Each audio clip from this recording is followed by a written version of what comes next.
Hey there, welcome to episode 166 in the Blissful Biz podcast. I'm your host, Susanne Reicher, and in this episode, I'm talking with Barbora from the Online Fitness Business Academy. Barbora worked at Google Switzerland for 7 years as a software engineer, where she helped develop the algorithms for Google Ads. And after her second child arrived, she struggled to juggle the career with family and decided to walk her own path.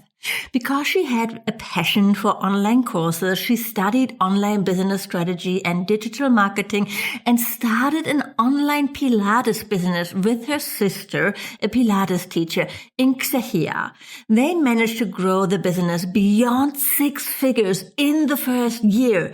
And I, of course, wanted to know it all, what they did, how they got started, how they launched their first online program, and what they are doing to grow.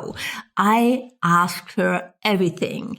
Today, Barbora runs her own online fitness business academy where she teaches how to create and sell successful online fitness program. She's amazing and she has such an inspiring story to share with tons of information, really what they did to get such amazing results in such a short amount of time. I'm really proud of her and her sister. I think they're doing an amazing job. It's super empowering and inspiring. I can't wait for you to meet her. So let's dive in.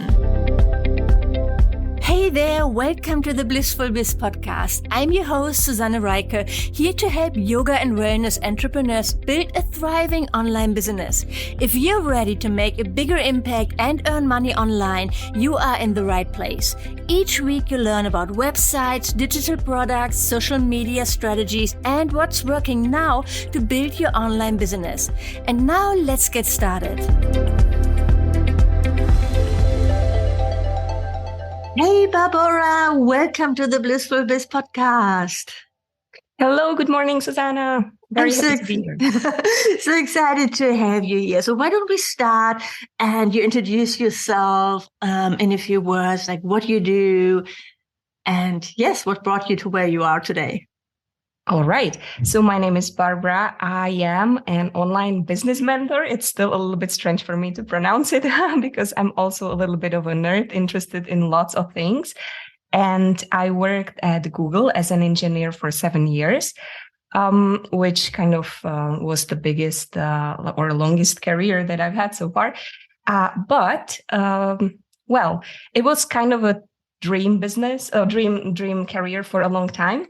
Until it stopped. And that was with the arrival of my children, when suddenly I had really hard times to juggle between the career and home. And I always felt like I was losing it on both fronts until I finally gave myself a permission to take my own path. And I quit the job and I started to look for something else that will really fit me and where I could put my family in the front and center, but at the same time, follow my passions and my purpose, so to say, because I really already know and I've already tried to be a stay-at-home mom, and that is also not my thing. So I started a business with my sister. It's online Pilates business, and it became very successful. And I realized that I love that work. And also I was so eager to learn more about all of this. And I started to guide other people on a similar path. And then somehow naturally it evolved into starting a second business, which is in online business mentoring. That's where I am now. I love it. Thank you for sharing a little bit about your background. And so obviously, since a lot of my listeners are yoga teachers and health coaches, it's like a perfect fit. And I want to dive into everything, all the details about how you build up such a wildly successful business with your sister about teaching Pilates online, right? Yeah. So, just take us back to the beginning, how it all started. It's a long story. Is it okay? Yeah, sure. I like to start on the day when I left my job, because it was such a huge step in my life. Because my job was really not just the source of income for me, but it was much more than that. Like the work at Google is a little bit of a lifestyle too. I had all my friends there, and it also is a bit of a status symbol, I would say. It's like I was a part of that community. I was respected for that. So it really took me years probably to sort of realize that I did it, I liked it, and it's enough, and now I can do something else. So the last day of my job, I really didn't have any plan what to do next. It was winter. I was like standing in front of the Google office, and I was cold, and I felt like I just returned the key to the paradise by leaving. But of course, that when you give yourself this time to do nothing for a little bit, things start popping up. And since long time, I was really interested in online education and online courses as a consumer mainly. For me, it was a source of education after the university, I would say, like the main source of education. And I really felt like, oh, this is something that makes sense. This is something useful, purposeful. So I was like studying it, and I also had some other projects on the side. I had a podcast and a blog, had lots of interest, which brought me into digital marketing. So I already at that point had quite some knowledge. But I thought maybe I could also start something on my own, which would make me money and not be just a hobby. But I didn't know what it would be. So I didn't have this idea for the product. And I didn't want to teach technology because I was a little bit like, it was beyond me or behind me already. And sometimes the solution is right in front of you all the time. And this was my sister who, in parallel to me, she was like having this typical, I would say, Czech lifestyle of a mother who juggles multiple small jobs and stays with the children at home. And one of her jobs was Pilates exercise. So teaching Pilates in a local gym. It was mostly for her, actually, not for the income. It was more like she really wanted to be accountable, like, for her exercises. So she was teaching it. But she has been doing it by that time for perhaps 6 years, for a really long time. So she had her style, she had some clients, and some income from it.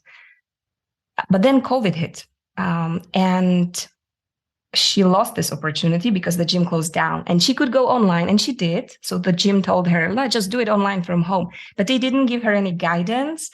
And it was really sort of difficult because not many people would join. And then she would tell the gym, bring me more clients, bring me more clients. But they didn't, because they didn't know how to do it. It was like they were taken aback by this situation, just like everybody else. And they basically couldn't help. So she said goodbye to the gym. I'm going to do it on my own, and I'm going to find my own clients. And she thought, I can do much better than you. But it wasn't that easy. So she tried for a full 1 year. This was in 2021, I believe. And she was teaching online maybe 2 or 3 times a week, these live classes. She was trying to get clients through Facebook and Instagram at that point as well. But it was always like pushing, like always trying to fill in the classes. And it was so much work, actually. After a year, she was totally burnt out, because not only that she had to teach, she also had to do all this client, acquisition, but also communication and all the technical things. It was suddenly way too much for what she earned. So she was ready to quit. But at that point, I was quitting my job at Google, and I was kind of idle. So I told her, no, we're going to do better than this. And I love it. Yes. Yeah. I think that's a very relatable story so far, right? So where a lot of yoga teachers and Pilates teachers are. And so I'm just really looking forward to hear what you brought to the table and how you turn things around. I'd say that we approached this whole thing with a lot of playfulness. Also, being sisters, we had a good relationship and we could trust each other and we could really complement each other. So I think that was the biggest thing here, that we did really complement each other. I had this at that point theoretical knowledge about how to start how to start a business, and she had a great product in the end. It turned out, because people really liked her exercising style. But step by step. So basically what I brought was a plan how to launch a passive product. So I was like, we have to stop with all these live classes, because this is not scalable. So I was approaching it really with this engineering mind of how do we set it up from day one so that we can scale. So first of all, we had to have a passive product. So that would be an online course, online product, online program that would just run without any of her time involved. Second, we had a plan how to launch. And so we didn't just like upload the course somewhere, but we did the whole launch procedure. And third, I made a plan for the lead generation, right? Which was more like a little bit naive at the beginning, but in the end, we figured that out. So these three parts basically. And the playfulness part was important there, because the way how we designed the product was a little bit entertaining. Like starting from the name through, the description of it, also the way how she presented it. She's very straightforward and direct. So she didn't try to hide anything. She was really just authentic herself, which I think it's almost, your podcast is called Blissful Biz. And this really felt like that from the beginning. It was somehow easy. The whole process was somehow easy. So we launched, the first time we launched, we had 0 people sort of on our email list or something before. We collected over 1,000 people who were interested in our free program. So you created a freebie or something to get people on your email list? Yeah, actually, this was, I think, an important part of the process, and something that I am still perfectionizing with my clients. I think it's it's nothing super novel or something, but the devil is always in the details. And I think that we just like got it almost right already from the start somehow. So what we did was this free exercise challenge, and people, I think with exercising, the main trouble for people is to getting started.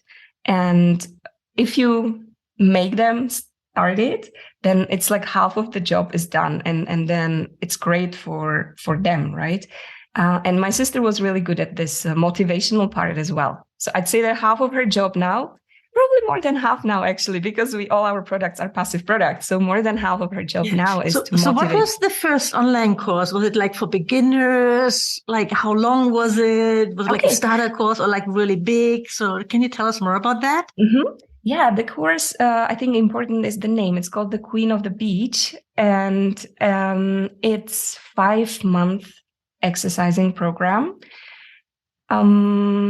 Yes, it is for beginners. Indeed. It's for people it's really, our target market is mothers with young children who have no time. They're very busy. They have no energy. So it's like a vicious cycle, because they need to exercise, but then they never make time for it. Plus they don't have time to go to gym. This is like, they would have to get a babysitter or something. It's too hard. So they were a perfect ideal client for us.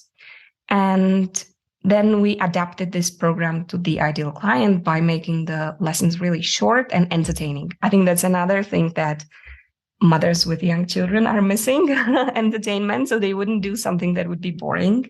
So my sister really tries to make the classes entertaining.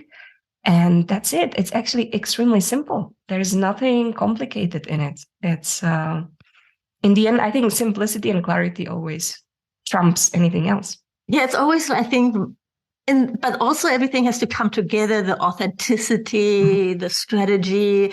And and sometimes it just flows and it's really easy from the beginning. And sometimes it takes more trial and error to get it right.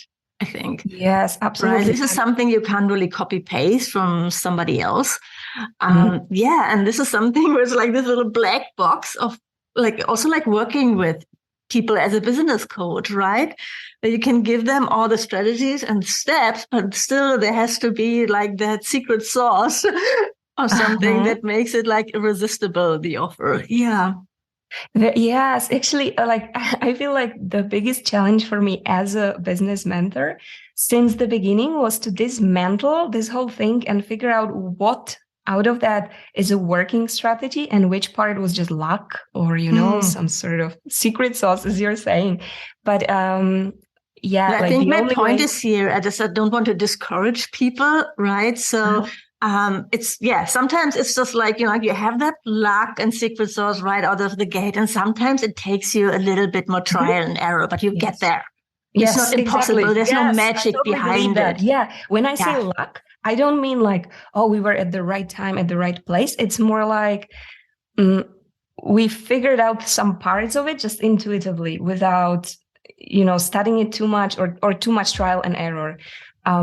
But I think it's completely fine and completely doable. Especially we were two since the beginning, and really both of us brought our talents into it. And especially when you're starting out and you're alone, I think it's next to impossible to get everything right from the start. And that's completely normal and completely fine. So then it really requires a few rounds, few iterations, and no, but it sounds like you did a lot of things right. You got your niche. You got like what makes the product amazing and unique. Like like leaning into that with the fun elements and make it easy and short classes. And so that sounds like a great product for sure. Like 5 months is, or I think that sounds really long though. Yeah, but that's probably really how long.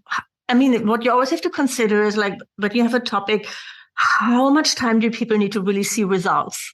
Because you want to have that transformation, right? You want to get them the results and the transformation. And so if you say, okay, it's 5 weeks, they probably wouldn't really see a big difference, right? In their body, in their life. Still, yes. So I think that's where it's really so important to really know what you're teaching and how long it takes really, and then to start. What I teach my students is to start with the end. Like think about the testimonials you want to get. How do you want them to feel? What's their life going to be like, basically? And then what do you need to do to give them? What do you need to give them to get them there to that point? How long will it take? What do they need? Yeah, absolutely. There are many angles to that. It's also, I think for us, we felt like really the hardest is to start for them. And then when they already started, let's give them a longer product so that like they have, because there's so much power in the accountability. If they buy something, then they feel like, oh, I really should do it. So it's kind of good for them. So we felt like when they already started, it's better if they go ahead and do this for a longer time. But I think it's with exercises, it's really subjective also, because it depends on how often you do it, how well. And it's really hard to say, exactly 3 months are precisely what you need. It also depends on the body and your starting point. Yeah, where you're starting from. Yeah, sure as well. Yeah. Can you tell us a little bit more about that first launch? Like how many people bought? What the price point? Yes. Okay, so I should first of all say that we were only selling on the Czech and Slovak market, so in Czech Republic and Slovakia, and we had no idea, how big this market is going to be. We didn't know, like, is this enough to have a good business? How many people are there in? There's 10 is the million, country? actually 15 million combined, and we only target women and like with young kids. So I don't know the exact math, but this is about it. So we basically gathered most of our the first audience through ads. So this was a part of the scalable strategy that we didn't do too much. I don't know. My point of view on this is that you can either invest money or time. And of course, if you go through this organic way, it's going to take way more time, but also effort. So you will see the results later. Some people prefer that, and they really think organic is their way. But we did both. So I felt like if we started with ads, it's a much faster experiment, because I absolutely didn't expect I think it's like the gasoline to yes, organic is exactly. like the slow burning wood fire, and then ads are like the gasoline to get results. Yes. I also think that every business will come to a point where actually to grow further, you're going to need to invest in advertising. Right. So, so I think it's totally fine to start organically, and especially when you launch something for the first time or you don't really know if it's going to sell. I wouldn't start with investing like thousands of dollars in ads. Maybe a small budget to grow your audience, to experiment, to get your feet wet. But but after that, it's, as you said, it's just like either spend all day long on social media and creating content and in front of other people's audiences and working on PR strategies. And it's also very much out of your control often, because you have to rely on the algorithm. It's about how well you understand the algorithm. It's like there are so many things. So we started with ads right away. And I think there was it was quite bold, like courageous, but I felt like, well, we either lose this money or we lose lots of time. And I always value my time highly. So for me, this was a no-brainer choice. So we invested into ads. We invested about $1,000 actually into ads. And we collected this over 1,000 people into the challenge. I think we did a lot of things right. Like there was this, it was really fitting for the target market. So we made sure that our ads are not like attracting everybody, but that they are attracting the ideal client. And then the challenge ran for, I think, 2 weeks. And then we extended it for another 2 weeks. So we actually gave them lots of exercises for free. They could exercise for a whole month for free, which I highly recommend, because again, I think the most important is that they get started. And once they start, if they like it, they will want to continue. That's the great thing with exercises. I think it's a little bit easier than in coaching business, where you always, or educational business, where you always have to be a little bit smart about like how you portion your content, what is the right sequence, how much you give them for free, how much it's like there's it's a bit more complicated. But with exercises, I feel like it's more straightforward. You just have to make them try it, and if they like it, they are going to continue with you. And that's what happened, because out of those 1,300 people, 100 bought our upsell. So wow, that's amazing. I was like, this can't be true. It's way too good. It's way too good. I think if it was 30 people, we would already do extremely well. But it was 100, which was overwhelmingly great. And the upsell was only 100 and something, like $110 perhaps. So that made it a $10,000 launch on the Czech market with this 1,000 investment into ads. So it was like 10x return. And we were like, okay, this is working. We should continue. So it was an experiment that ended up. I love that. That's an amazing, that's a super amazing success. And I think that's also like, sometimes people are scared about building a business like in a smaller market, smaller language. I work with a lot of my students are from Europe, because I also do ads in Europe, and because of course I'm from Europe. So, and that question, should I start my business in English? Should I do it like, I don't know, Norwegian or German or French? It's always like, like it's always there. And I just can tell, like, my story is like, I started my business in English because I started it when I was living in Bali. I had no plans to go back to Germany, and I really loved the language, right? So I think it's always a very personal decision, and it's not like that one thing is right for everybody. Just like starting in a smaller market, that can be a really great niche. That's part of your niche. Advertising is cheaper, right? So you can be a big fish in a small pond. Yeah. And so I really love that. I think it's just really inspiring. And so congratulations on that success. Thank you. So what did you do next then? How did You you know what we continue do to grow? next? We took a long vacation at the seaside.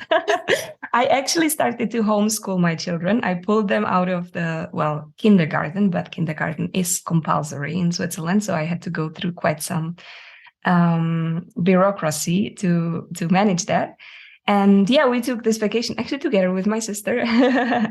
And I was really enjoying my time with the kids for 3 or 4 months after this. We still kept selling this online program, but directly from Instagram. So Instagram became our main organic social media channel. And my sister turned out quite talented for that. Although she just started with Instagram. She never used it even as like for private purposes. She just started for the business, and she always treated it that way. And I always recommend this. So she treated it for business from day one. And, she didn't try to make her friends happy by her content and so on. She was always focusing on the ideal client. So we were selling directly through Instagram, and it didn't go that well. So we would have a few sales every month, just from this organic content, but it wouldn't be like a huge business. We would earn maybe 1,000 every month, something like this, which is better than nothing because it was close to passive. She just had to post on Instagram. But I knew that we can do much better than that. So basically, we enjoyed this break with our kids. And then I think it was summer, I was slowly coming back. And I remember that I hired a babysitter for 2 weeks for my kids so that I had time to work. And during those 2 weeks, I set up an evergreen funnel for our offer because I knew it's a great offer. Well, I mean, people wanted it. It wasn't selling that well on its own, but I was convinced that this is because of the strategy. Not everybody who's listening might be familiar with the term evergreen. Yes. Can you just explain what that means? Of course. Sorry. Yeah. Yeah. So it's a big commitment for people who just get to know about you to buy your program for $100. They want to try out first. They want to try things. So this is what we did during the first launch, but you cannot launch all the time. It's also quite tiring. So we were basically thinking, how do we give people the opportunity to try? And then naturally give them our offer as an upsell to buy afterwards so that it runs automatically without us being involved at all. And what we came up with was we packaged the free challenge that we did at the very beginning into a mini course. It was, I think, 2 weeks. It still is, actually. We're still selling it. And we put an extremely low price tag on it, $6, I think, which is for 2 weeks of exercising, very cheap if you compare it to any membership. Usually the memberships are more expensive by month. So it was a very good offer. And since then on, we focused all our marketing to get people into this. So, the $6 thing, we don't even have any more free, longer form content anymore. We only have this $6 offer, and we lead people on all channels, in ads, everywhere into this. And then once they start this mini course, after 2 weeks, they lose access to the videos that they had. And if they want to continue exercising, they get a discount I think a discount for the upsell, which is limited time. So they have to decide within a week or so if they want to buy the main course. And that's it. It's a very, very simple funnel. And about 3% of people who entered this process will buy the upsell. So we'll have the numbers, they change, of course, but this is about it. So that's all that we do. I love it. So your sister is not teaching like Zoom classes, doesn't have a schedule or something. It's just nothing like that. And I have to mention here that I said that we were selling the program for about 1,000. So we earn about 1,000 a month before we set this up. As soon as we set it up, like from month to month, our revenue jumped from 1,000 to 10,000. So suddenly we had 10,000 months just with this simple one strategy. And then, of course, that we were trying to improve it. And we sometimes do launches on the top of it.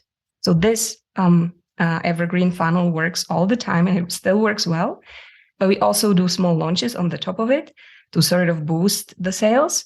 And now I mean, it's really hard to believe, but we had some 100K months this year. Insane. Yeah, that's so amazing. It so is inspiring, really. I would never, ever expect that on the small market, we could do something like this with a product which is not extremely innovative, it's like, it's just the thing that people want, but it's nothing extremely novel. What kind of ads do you run? Do you, and do you still do it yourself, or do you have like an ad agency or manager now? That's a great question. Yeah, we are struggling a little bit with delegating.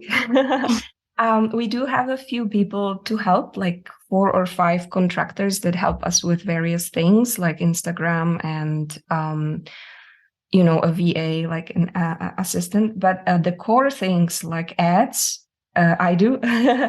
So I'm very reluctant to outsource this because it's like the most important things for our business, we don't outsource. What else is there to do? Because we are kind of now rinsing and repeating everything. So there's not that much new that we are doing.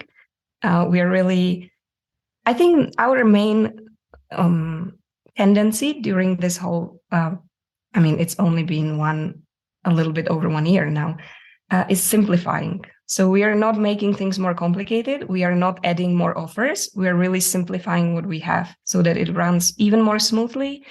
And because we know that our offer is good, we are focusing on lead generation. So like bringing more people in. I love that. And this is something that so many entrepreneurs are struggling with, myself included, that we feel so comfortable working on the content and we want to do more things because that's what we've been trained on. This is our comfort zone. So, right, let's create more products and let's focus on the content. So your sister is so lucky to have you like that, the second piece of the puzzle, basically, who says, no, like from your analytical engineering like point of view, lead generation, let's look at the numbers, let's look at what's working, what's not working.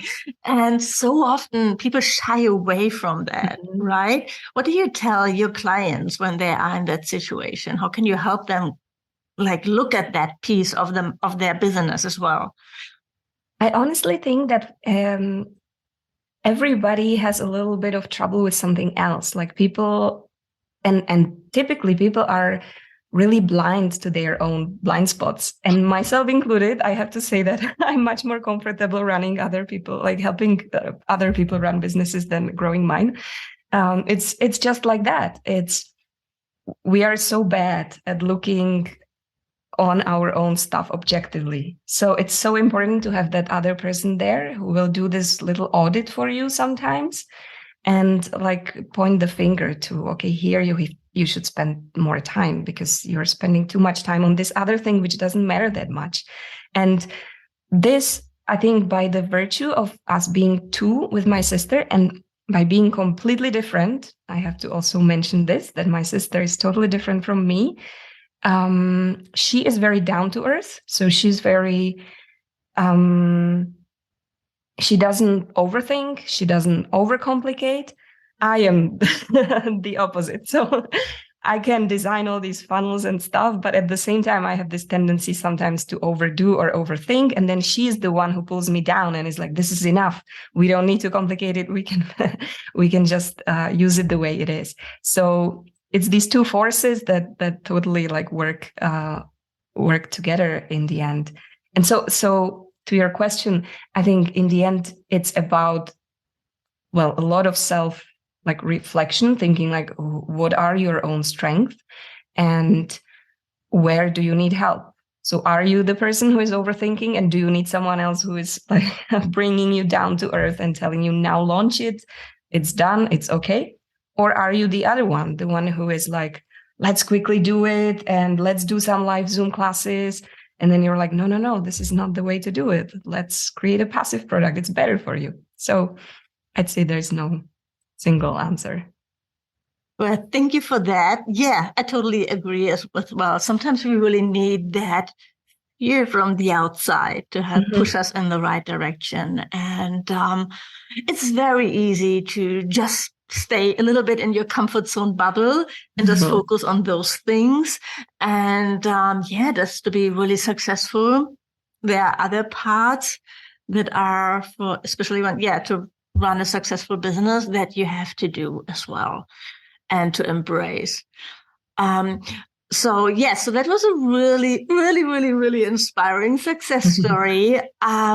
Were there any mistakes that you wish you could have avoided in the beginning? So, I love that question. Why do I have to think a little bit? I honestly embrace that whole journey. I feel like everything that we did wrong, we learned a lot from. So, and this is the same for my mentoring business too. There are some downs, but I always feel like in the end, I come out of it much stronger. And with this knowledge, I don't want to repeat this anymore.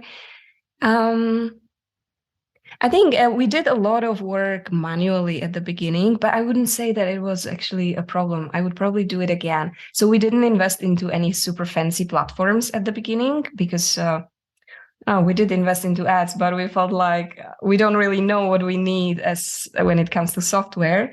So we picked a simple one, which we had to end up doing a lot of manual work ourselves. But I think it was actually good in the end. Because these complicated softwares, you also need to spend a lot of time trying to understand them and master them and so on. What are you using now? What are you using to deliver your course? So I teach to start with Podia, and it's a platform similar like Teachable or Thinkific. I heard of it. Yeah, it's one of the cheapest, and it is all in one, so you can really get started quickly. And then after a while, when you see which direction you're going, maybe you can switch or upgrade. And I don't know, I find it quite heavy when people start with paying for all these subscriptions, which add up, and then you end up having recurring expenses every month without having a real business yet. It's difficult to find that balance. Where's the point where it's actually smart to invest, right? Because it's going to save you time, and where is it too much? Yes. I remember that, I don't know, when I was starting out and I was so reluctant to pay for a pro plan for Calendly, the scheduling app. That I was still handling. I think it's just a handful of calls a month. I can do that manually. And after a year or something, when I paid for the pro plan, I had everything automated, like the reminder emails, the connection to my calendar. And I signed up for Google and got the Google Pro plan to get Google Calendar and everything for my VA access as well. I was like, why did I wait so long for that? Just to save less than $10 a month? So but I totally get it that sometimes, and it's, as I said, it's just this balance. You have to figure out what you need, what can wait, and where you might just be waiting for too long. Yes, I'd say we still struggle. I mean, there still are many aspects that we struggle with, but I think the point is that they are really secondary, and this gave me a very nice perspective. For instance, this Podia platform is only in English. I mean, there are other languages, but not Czech. So what looked like a problem at the beginning is that from time to time people get English email, when you sign up, it's automated, it's in English. Or when you do the payment, it's also in English. And I think if I were on my own, maybe, as I tend to overthink, I would be like, is this going to work for these people? Maybe they don't speak English. We have to do it better. But my sister was like, no, this is fine. It's, it's good enough. And we are still using it 1 year later, when thousands of people went through it. And yes, of course, one of the 1,000 sometimes complains.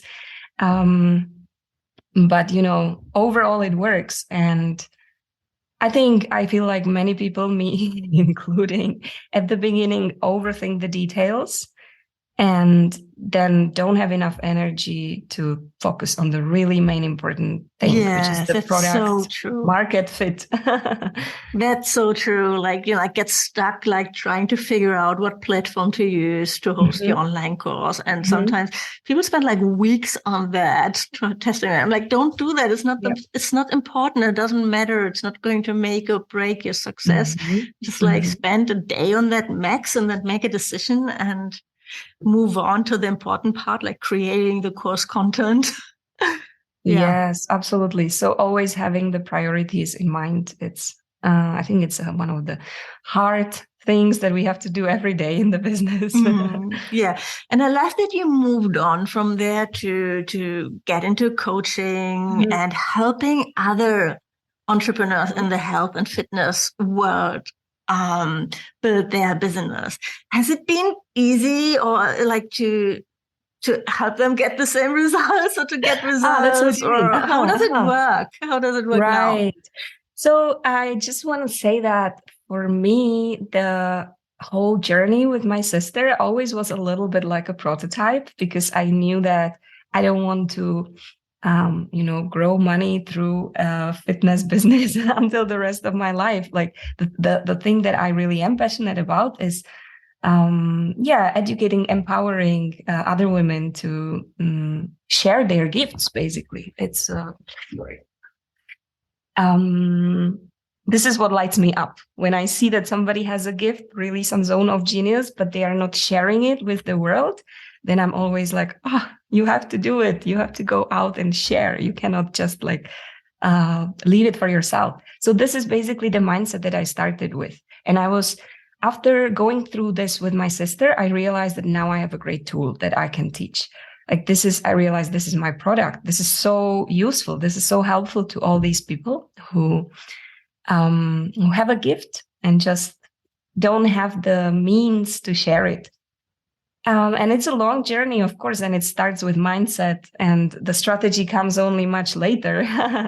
So I am still figuring out where I can help the most.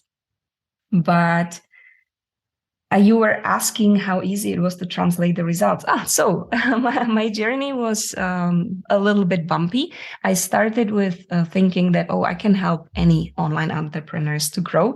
And this was not a good idea, because there are so many different niches and there are a little bit different rules in each of them. I realized the overall process is very similar in like how to create your online product and how to launch it and sell it.